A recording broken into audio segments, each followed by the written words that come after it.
Whoever invented stoning was truly a devil. This punishment was typically used against women accused of unchastity. During execution, the condemned would be partially buried in the ground, with the depth varying by gender. Men were usually buried up to their waist, while women were buried up to their chest. The executioners would then repeatedly strike the victim's head and face with fist-sized stones. Precisely because the stones were small, the victim would not die immediately, but would perish slowly in prolonged agony, an extremely torturous process. Even more cruelly, if the condemned was a married woman with children, her children and parents were forced to attend the execution and sometimes even required to throw stones. During the process, a doctor would periodically interrupt the punishment to check whether the victim had died. Thus, a stoning often lasted about an hour. The buried person could only wait in despair before their closest relatives. In 1977, a 19-year-old girl was publicly stoned for boldly pursuing love, which was deemed unchaste. The executioner was her own brother, and the man she loved was tied up nearby, forced to witness her slow death.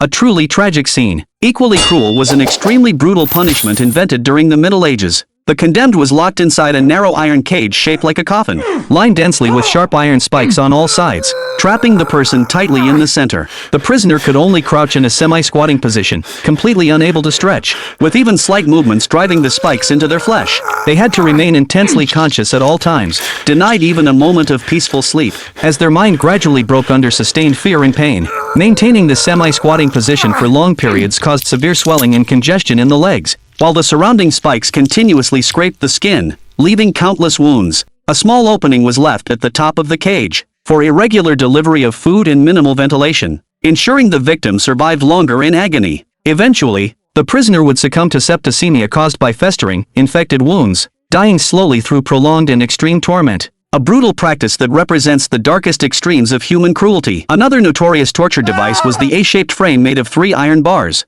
The victim's neck was locked into an iron ring at the top, the wrists secured by 2 metal rings, and the ankles fastened at the bottom. Because the device was much shorter than the natural length of the human body, executioners would force the person into it, then gradually tighten screws at the base to contract the iron bars. The victim's head was pressed toward their knees, the abdomen forced against the thighs, folding the entire body almost into a ball.